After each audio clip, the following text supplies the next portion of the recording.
Hello दोस्तों, मैं हूँ गिरीश चौधरी ग्रुप और में आप सबका स्वागत है। इस वीडियो में हम देखते हैं कि जैसे हमारे प्रोजेक्ट में कई सारी ऐप्स हो सकती है, ठीक है। और उस ऐप्स में ऐसा भी हो सकता है कि शायद जो हमारे पाथ है या वो सेम हो सकते हैं, तो ये भी प्रॉब्लम्स हो सकते हैं। तो काफ़ी एक दूसरे के साथ मिसमैच हो सकते हैं, कन्फ्यूज़न हो सकती है। जेंगो प्रोजेक्ट की शायद जेंगो प्रोजेक्ट की समझ में ना आए कि हमें कौन सा पाथ फॉलो करना है। उसके लिए क्या है कि हम हर एक ऐप को एक आइडेंटिफिकेशन देते थे, यूआरएल को एक आइडेंटिफिकेशन देते थे, उससे हम नेम स्पेस कहते हैं। नेम स्पेस होगा तो सारे पाथ यूनिक ही आइडेंटिफाई होंगे। नेम स्पेस और कुछ नहीं, यहाँ पे सिर्फ हमें देखिए, यहाँ पे यूआरएल है, यहाँ पे हमें सिर्फ ऐप नेम लिखना है और कुछ नहीं। तो ये देखिए यहाँ पे यहाँ पे हमें सिर्फ ऐप नेम लिखना है। तो बेसिकली क्या है कि यहाँ पे आप देखोगे तो ये देखिए यहाँ पे सिर्फ ऐप नेम हमें लिखना है ऊपर, ठीक है। तो ऐप नेम क्या है कि यूनिक आइडेंटिफिकेशन रहेगा आपका।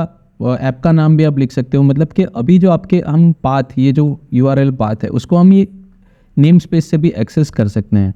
तो जैसे हमने ये प्रोडक्ट लिस्ट की है, उसी को हम देख लेते हैं कि कैसे करते हैं। तो ये देखिए यहाँ पे ऑलरेडी हमने लिंकिंग भी दिया हुआ है। तो यहाँ पे प्रोडक्ट डिटेल है, तो ये प्रोडक्ट डिटेल आपको मैंने बताया था कि इसका पार्ट है, ठीक है। पर बेसिकली यहाँ पे आगे सिर्फ हम ये फ्रंट लगा देंगे तो हमें ये पता चलेगा कि कौन सी ऐप का यूआरएल है। तो यहाँ पे हमें ये नेम स्पेस काफ़ी इंपॉर्टेंट इन्फॉर्मेशन दे देता है। तो सपोज़ यहाँ पे मैं प्रोडक्ट लिस्ट में यहाँ पे सिर्फ मैं लगा देता हूँ दैट फ्रंट।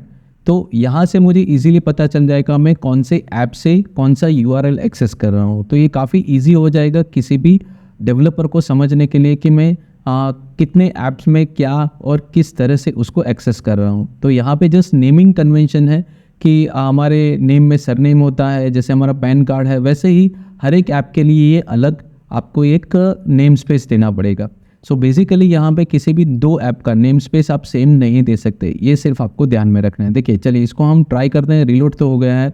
यहाँ पे जस्ट हम रिफ्रेश करते हैं, देखिए कोई प्रॉब्लम नहीं होगा। और यहाँ पे देखिए डिटेल्स व्यू में हमने यहाँ पे अभी कोई ये नहीं दिया है, ठीक है। यहाँ पे ये पाथ ही है। तो बेसिकली यहाँ पे आपको ये ध्यान रखना है, अगर आप यहाँ पे कोई व्यू यूआरएल एक्सेस कर रहे हैं तभी आपको ये देना है, अदरवाइज नहीं, ठीक है। यहाँ पे आपको नहीं लगाना है, सिर्फ यूआरएल के टाइम पे ही आपको यूज़ करना है इसको, अगर आप नेम स्पेस यूज़ करते हैं तो। बाकी देखिए परफॉर्मेंस आपका कोई फ़र्क नहीं पड़ेगा, ऊपर जो आपकी डिटेल्स दिख रही है उसमें भी कोई फ़र्क नहीं पड़ने वाला है। पर ये कैसा है कि बहुत सारी ऐप के बीच में आपके यूआरएल को आइडेंटिफाई कर सके, प्लस मल्टीपल ऐप्स में अगर सेम यूआरएल हो, अगर हो भी सकता है, ऐसी पॉसिबिलिटी आती ही है, तो उस केस में हर एक यूआरएल को हम आइडेंटिफाई कर सके कि ये किस ऐप से बिलोंग करता है। उस केस में हम यहाँ पे नेम स्पेस यूज़ कर दे। तो आपको सिर्फ यही ध्यान रखना है कि नेम स्पेस आपको कहाँ पे देना है। तो आपकी ऐप की यूआरएल के फाइल में सिर्फ यहाँ पे ऐप अंडरस्कोर नेम देना है, तो ये आपका नेम स्पेस हो गया। अब आपके यूआरएल है इसी नेम स्पेस से आइडेंटिफाई होंगे। इस तरह से इसको हम एक्सेस कर सकते हैं या यूज़ कर सकते हैं, ठीक है। नेक्स्ट वीडियो में अब हम देखेंगे कि अगर मुझे प्रोडक्ट है, अभी देखिए जो मॉडल मैंने बनाया उसमें वो नॉर्मल फील्ड है, अब मुझे इमेज ऐड करनी है तो कैसे करेंगे, इमेज को कैसे एक्सेस करेंगे, कैसे शो करेंगे, तो वो सारी चीज़ें भी हम आने वाले वीडियो में देखेंगे।